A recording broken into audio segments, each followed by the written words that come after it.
Hello everyone, I am Demented Kirby, and welcome to my channel, the Commander Tavern. Every now and again, an EDH outcast can find their way to the Commander Tavern, and that's okay because all are welcome here. This should be a place where you can relax and make friends, a place where everybody knows your name. That's why this episode of the Brewery contains a special segment titled A Toast, where it's going to focus on a legendary creature way down in ranking on EDH Rec.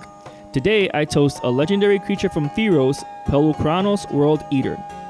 Although Throne of Eldraine is soon to be pre-released and everyone's still aboard that hype train, I also have my eyes set on Return to Theros. So, in anticipation for the first quarter of 2020, here's a deck tech on one of Theros' monstrous legends. This is a deck I've had for quite some time. Although not the first Commander deck I built, it is the first one I built with a legendary creature that wasn't from a Commander precon. After Innistrad Brock rotated out of Standard and Theros entered, I was disillusioned with the amount of net decking and staleness of Standard, so I once more quit Magic. However, a buddy of mine mentioned a format I had never heard of. I've heard of Singleton, but not this kind of Singleton.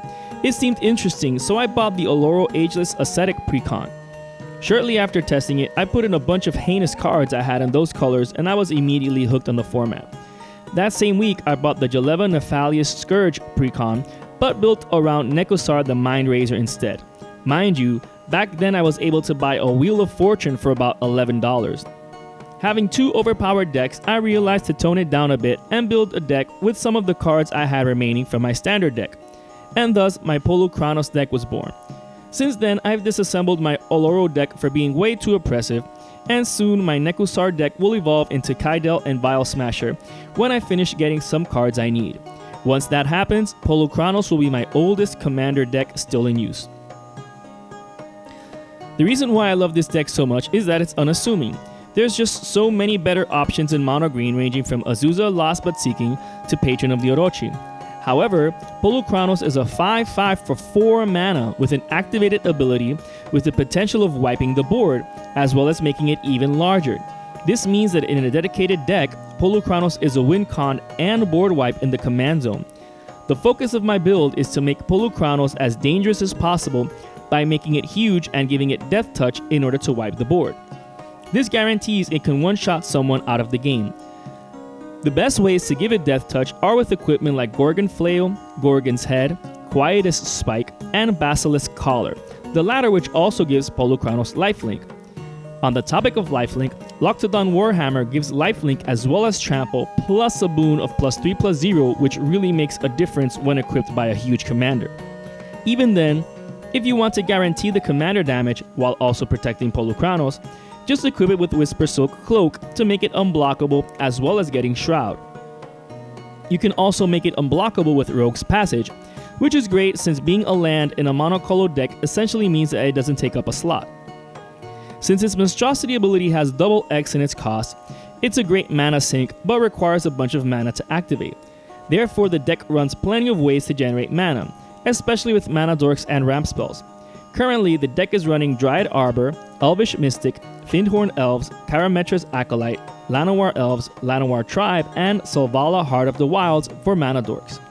Karametra's Acolyte has the potential of generating infinite mana, but I'll discuss that in greater detail later on. Another reason for running a fair share of creatures in the deck is because the deck is also running Gaia's Cradle, a land that loves having a board full of creatures. The deck also runs Growing Rites of Itlimoc for redundancy in that department, since it transforms into Itlimoc Cradle of the Sun. Another land used for generating crazy amounts of mana is Nykthos Shrine to Nyx. Obviously, the devotion to green is strong in this deck, and Nykthos takes full advantage of that. The deck runs a couple of mana rocks as well in order to diversify its sources of mana. Mana Crypt and Soul Ring each provide 2 colorless mana, while Doubling Cube doubles the amount of mana in your mana pool for 3 generic mana and tapping. The amount of mana generated thanks to that cube enough is ridiculous. The ramp spells included in the deck place multiple lands on the battlefield like Hunting Wilds, Ranger's Path, and Skyshroud Claim, which plays 2 forests into play, while Hour of Promise places any 2 lands onto the battlefield. Other ramp spells like Boundless Realms and Traverse the Outlands place a ton of basic lands onto the battlefield. Casting Traverse the Outlands after casting Polukranos gets you 5 basic forests into play tapped for just 5 mana. Sure, most of these lands enter the battlefield tapped, but not if you have Amulet of Vigor in play, an artifact included in the deck. Although this spell won't put the land onto the battlefield, Sylvan Scrying is still a great way to tutor for any land, especially key lands, which the deck has plenty of. But those will be discussed later on. Other ways of ramping include Blighted Woodland and Thawing Glaciers. Although the Glaciers can't tap for mana, for just 1 and tapping you get to ramp for any basic land and put it onto the battlefield. Then the Glaciers return to your hand during your cleanup step. This land is crazy combined with other passive methods of ramp in the deck, like Exploration and Burgeoning. Burgeoning in particular, thanks to that enchantment you can play Thawing Glaciers during an opponent's turn if they played a land. With Amulet of Vigor in play, it enters untapped and you can activate it that same turn for tons of value before your next turn. Other key enchantments for mana production include Mana Reflection and Zendikar Resurgent. Although each has a high converted mana cost, casting such spells in a mono-green big mana deck isn't that difficult. Vorinclex Voice of Hunger also increases the amount of mana produced by lands while also freezing opponents' lands at the same time, which makes it an incredible inclusion in the deck. Regal Behemoth has a similar function, although not as sinisterly as Vorinclex. You become the Monarch when it enters the battlefield, and as long as you're the Monarch, your lands produce an additional mana. Patron of the Orochi helps free up mana by untapping all our forests and green creatures in order to tap them down once again to add even more mana to our mana pool.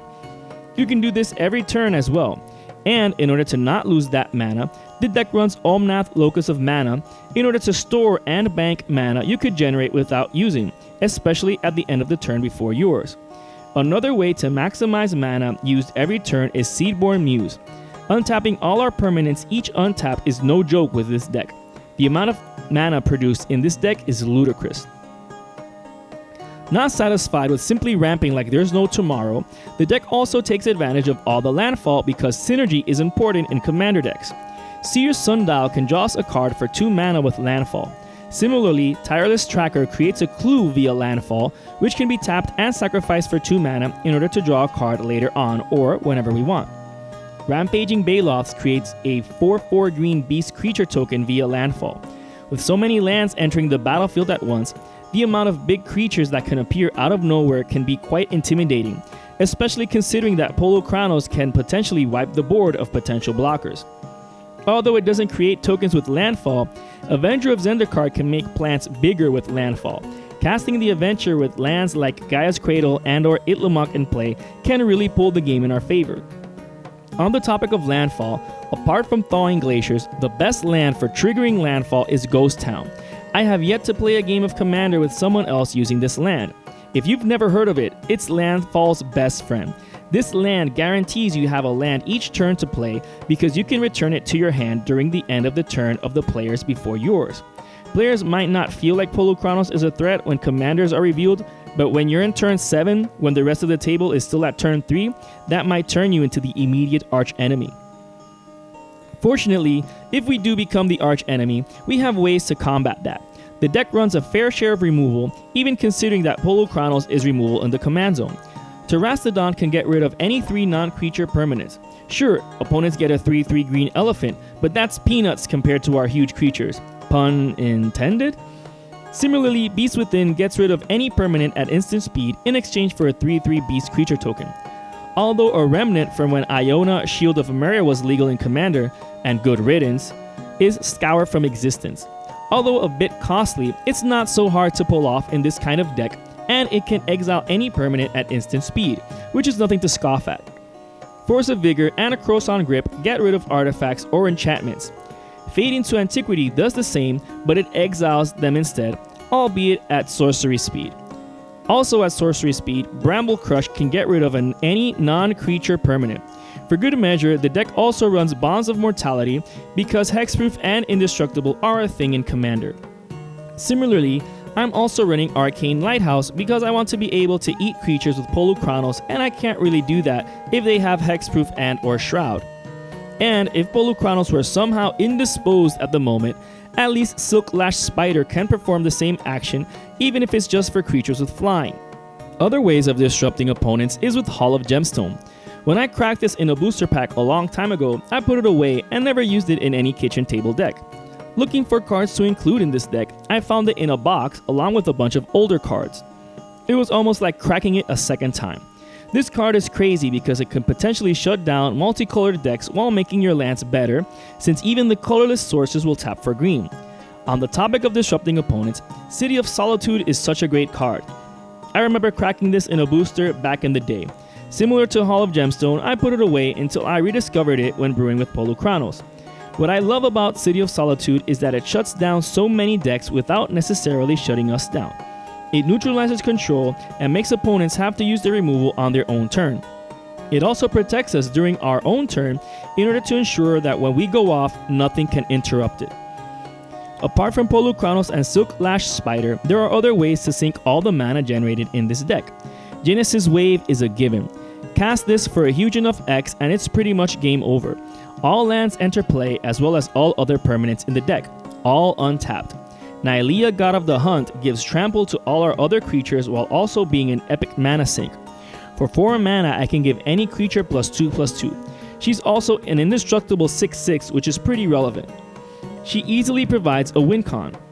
On the topic of alternate win cons, naturally the deck runs Craterhoof Behemoth. With all the creatures and creature token production in the deck, when this card hits the battlefield, it's usually game over, especially after an epic Genesis Wave. Oh, I almost forgot. Generating that infinite mana which can be sunk into these sources. Although the deck ran Paradox Engine before banning, and how could it not with all the mana dorks, it also ran Timur Sabertooth. Along with Karametra's Acolyte and a source of haste like Lightning Greaves, you can produce infinite mana if you have a devotion to green of 7. Tap the Acolyte for 7 green mana. Use 2 of that mana to activate Timur Sabertooth, sending the Acolyte to your hand. Use 4 of the remaining mana to cast it. You now have 1 green mana left in your mana pool. Equip the Greaves to the Acolyte and then tap it again to add 7 more green mana to your mana pool. Rinse and repeat. In a mono green deck, this is definitely viable, especially with all the green permanents with a high green chroma. On the topic of abusing Timur Sabertooth, the problem with Polukranos is that once it's monstrous, you can't use its ability again. That's not a problem because a card like Timur Sabertooth can bounce it to your hand. You can then recast it and it will no longer be monstrous. You can also kill it and then recast it from the command zone for the same effect. For this, free sacrifice outlets are best.